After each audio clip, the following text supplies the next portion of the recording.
श्री ललिता अष्टोत्तरशतनामावलिः। ॐ ऐं ह्रीं श्रीं रजताचलशृङ्गाग्रमध्यस्थायै नमः। ॐ ऐं ह्रीं श्रीं हिमाचलमहावंशपावनायै नमः। ॐ ऐं ह्रीं श्रीं शङ्करार्धाङ्गसौन्दर्यशरीरायै नमः। ॐ ऐं ह्रीं श्रीं लसन्मरकतस्वच्छविग्रहायै नमः। ॐ ऐं ह्रीं श्रीं महातिशयसौन्दर्यलावण्यायै नमः। ॐ ऐं ह्रीं श्रीं शशाङ्कशेखरप्राणवल्लभायै नमः। ॐ ऐं ह्रीं श्रीं सदा पञ्चदशात्मैक्यस्वरूपायै नमः। ॐ ऐं ह्रीं श्रीं वज्रमाणिक्यकटककिरीटायै नमः। ॐ ऐं ह्रीं श्रीं कस्तूरीतिलकोल्लासितनिटलायै नमः। ॐ ऐं ह्रीं श्रीं भस्मरेखाङ्कितलसन्मस्तकायै नमः। ॐ ऐं ह्रीं श्रीं विकचाम्भोरुहदळलोचनायै नमः। ॐ ऐं ह्रीं श्रीं शरच्चाम्पेयपुष्पाभनासिकायै नमः। ॐ ऐं ह्रीं श्रीं लसत्काञ्चनताटङ्कयुगलायै नमः। ॐ ऐं ह्रीं श्रीं मणिदर्पणसङ्काशकपोलायै नमः। ॐ ऐं ह्रीं श्रीं ताम्बूलपूरितस्मेरवदनायै नमः। ॐ ऐं ह्रीं श्रीं सुपक्वदाडिमीबीजरदनायै नमः। ॐ ऐं ह्रीं श्रीं कम्बुपूगसमच्छायकन्धरायै नमः। ॐ ऐं ह्रीं श्रीं स्थूलमुक्ताफलोदारसुहारायै नमः। ॐ ऐं ह्रीं श्रीं गिरीशबद्धमाङ्गल्यमङ्गलायै नमः। ॐ ऐं ह्रीं श्रीं पद्मपाशाङ्कुशलसत्कराब्जायै नमः। ॐ ऐं ह्रीं श्रीं पद्मकैरवमन्दारसुमालिन्यै नमः। ॐ ऐं ह्रीं श्रीं सुवर्णकुम्भयुग्माभसकुचायै नमः। ॐ ऐं ह्रीं श्रीं रमणीयचतुर्बाहुसंयुक्तायै नमः। ॐ ऐं ह्रीं श्रीं कनकाङ्गदकेयूरभूषितायै नमः। ॐ ऐं ह्रीं श्रीं बृहत्सौवर्णसौन्दर्यवसनायै नमः। ॐ ऐं ह्रीं श्रीं बृहन्नितम्बविलसज्ञघनायै नमः। ॐ ऐं ह्रीं श्रीं सौभाग्यजातशृङ्गारमध्यमायै नमः।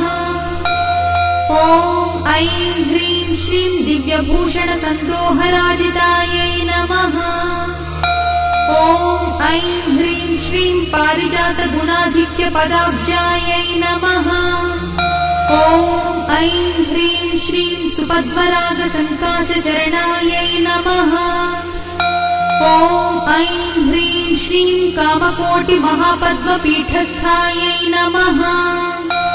ॐ ऐं ह्रीं श्रीं श्रीकण्ठनेत्रकुमुदचन्द्रिकायै नमः। ॐ ऐं ह्रीं श्रीं सचामररमावाणी बीजितायै नमः। ॐ ऐं ह्रीं श्रीं भक्तरक्षणदाक्षिण्यकटाक्षायै नमः।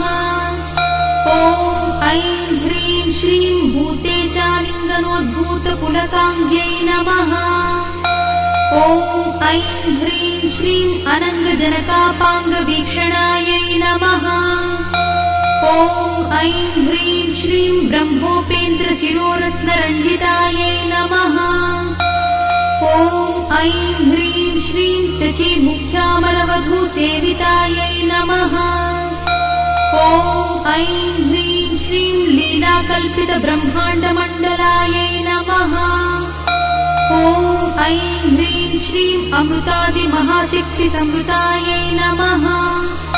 ॐ ऐं ह्रीं श्रीं एकातपत्रसाम्राज्यदायिकायै नमः।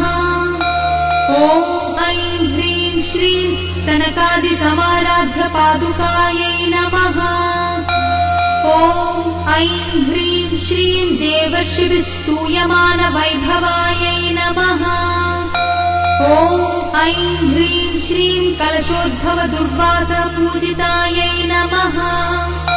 ॐ ऐं ह्रीं श्रीं मत्तेभवक्त्रषड्वक्त्रवत्सलायै नमः। ॐ ऐं ह्रीं श्रीं चक्रराजमहामन्त्रमध्यवर्त्यै नमः। ॐ ऐं ह्रीं श्रीं चिदग्निकुण्डसम्भूतायै नमः। ॐ ऐं ह्रीं श्रीं शशाङ्कखण्डसंयुक्तमकुटायै नमः। ॐ ऐं ह्रीं श्रीं मत्तहंसवधूमन्दगमनायै नमः। ॐ ऐं ह्रीं श्रीं वन्दानुजनसन्दोहवन्दितायै नमः। ॐ ऐं ह्रीं श्रीं अन्तर्मुखजनानन्दसंयुक्तायै नमः। ॐ ऐं ह्रीं श्रीं पतिव्रताङ्गनाभीष्टफलदायै नमः। ॐ ऐं ह्रीं श्रीं अव्याजकरुणापूरपूरितायै नमः। ॐ ऐं ह्रीं श्रीं नितान्तसच्चिदानन्दसंयुक्तायै नमः। ॐ ऐं ह्रीं श्रीं सहस्रसूर्यसंयुक्तप्रकाशायै नमः। ॐ ऐं ह्रीं श्रीं रत्नचिन्तामणिगृहमध्यस्थायै नमः। ॐ ऐं ह्रीं श्रीं हानिवृद्धिगुणाधिक्यरहितायै नमः। ॐ ऐं ह्रीं श्रीं महापद्माटवीमध्यभागस्थायै नमः। ॐ ऐं ह्रीं श्रीं जाग्रत्स्वप्नसुषुप्तीनां साक्षिभूत्यै नमः। ॐ ऐं ह्रीं श्रीं महापापौघपापानां विनाशिन्यै नमः। ॐ ऐं ह्रीं श्रीं दुष्टभीतिमहाभीतिभञ्जनायै नमः। ॐ ऐं ह्रीं श्रीं समस्तदेवदनुजप्रेरकायै नमः। ॐ ऐं ह्रीं श्रीं समस्तहृदयाम्भोजनिलयायै नमः। ॐ ऐं ह्रीं श्रीं अनाहतमहापद्ममन्दिरायै नमः। ॐ ऐं ह्रीं श्रीं सहस्रारसरोजातवासितायै नमः। ॐ ऐं ह्रीं श्रीं पुनरावृत्तिरहितपुरस्थायै नमः। ॐ ऐं ह्रीं श्रीं वाणी गायत्री सावित्री संस्कृतायै नमः। ॐ ऐं ह्रीं श्रीं रमाभूमिसुताराध्यपदाब्जायै नमः। ॐ ऐं ह्रीं श्रीं लोपामुद्रार्चितश्रीमच्चरणायै नमः। ॐ ऐं ह्रीं श्रीं सहस्ररतिसौन्दर्यशरीरायै नमः। ॐ ऐं ह्रीं श्रीं भावनामात्रसन्तुष्टहृदयायै नमः। ॐ ऐं ह्रीं श्रीं सत्यसम्पूर्णविज्ञानसिद्धिदायै नमः।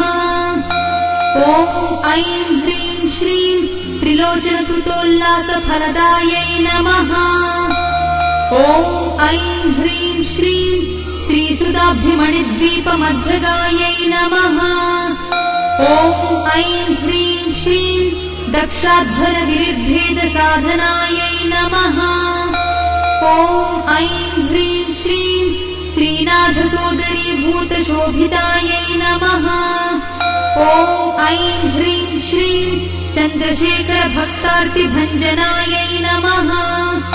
ॐ ऐं ह्रीं श्रीं सर्वोपाधिविनिर्मुक्तचैतन्यायै नमः। ॐ ऐं ह्रीं श्रीं नामपारायणाभीष्टफलदायै नमः। ॐ ऐं ह्रीं श्रीं सृष्टिस्थितितिरोधानसङ्कल्पायै नमः। ॐ ऐं ह्रीं श्रीं श्रीषोडशाक्षरी मन्त्रमध्यगायै नमः। ॐ ऐं ह्रीं श्रीं अनाद्यन्त स्वयंभूत दिव्यमूर्त्यै नमः। ॐ ऐं ह्रीं श्रीं भक्तहंसवरे मुख्यवियोगायै नमः। ॐ ऐं ह्रीं श्रीं मातृमण्डलसंयुक्तललितायै नमः। ॐ ऐं ह्रीं श्रीं भण्डदैत्यमहासत्त्वनाशनायै नमः। ॐ ऐं ह्रीं श्रीं क्रूरभण्डशिरच्छेदनिपुणायै नमः। ॐ ऐं ह्रीं श्रीं धात्रच्युतसुराधीशसुखदायै नमः। ॐ ऐं ह्रीं श्रीं चण्डमुण्डनिशुम्भादिखण्डनायै नमः। ॐ ऐं ह्रीं श्रीं रक्ताक्षरक्तजिह्वादिशिक्षणायै नमः। ॐ ऐं ह्रीं श्रीं महिषासुरदौर्वीर्यनिग्रहायै नमः। ॐ ऐं ह्रीं श्रीं अभ्रकेशमहोत्साहकारणायै नमः। ॐ ऐं ह्रीं श्रीं महेशयुक्तनटनतत्परायै नमः। ॐ ऐं ह्रीं श्रीं निजभद्रमुखाम्बोजचिन्तनायै नमः। ॐ ऐं ह्रीं श्रीं वृषभध्वजविज्ञानभावनायै नमः। ॐ ऐं ह्रीं श्रीं जन्ममृत्युजरारोगभञ्जनायै नमः। ॐ ऐं ह्रीं श्रीं विधेयमुक्तिज्ञानसिद्धिदायै नमः। ॐ ऐं ह्रीं श्रीं कामक्रोधादिषड्वर्गनाशनायै नमः। ॐ ऐं ह्रीं श्रीं राजराजार्चितपदसरोजायै नमः। ॐ ऐं ह्रीं श्रीं सर्ववेदान्तसंसिद्धसुतत्वायै नमः। ॐ ऐं ह्रीं श्रीं वीरभक्तविज्ञाननिधानायै नमः। ॐ ऐं ह्रीं श्रीं अशेषदुष्टदनुजसूदनायै नमः। ॐ ऐं ह्रीं श्रीं साक्षात् श्रीदक्षिणामूर्तिमनोज्ञायै नमः। ॐ ऐं ह्रीं श्रीं हयमेधाग्रसम्पूज्यमहिमायै नमः। ॐ ऐं ह्रीं श्रीं दक्षप्रजापतिसुतावेशाढ्यायै नमः। ॐ ऐं ह्रीं श्रीं सुमपाणीक्षुकोदण्डमण्डितायै नमः। ॐ ऐं ह्रीं श्रीं नित्ययौवनमाङ्गल्यमङ्गलायै नमः। ॐ ऐं ह्रीं श्रीं महादेवसमायुक्तशरीरायै नमः। ॐ ऐं ह्रीं श्रीं महादेवरत्योत्सुकमहादेव्यै नमः। श्रीललिता अष्टोत्तर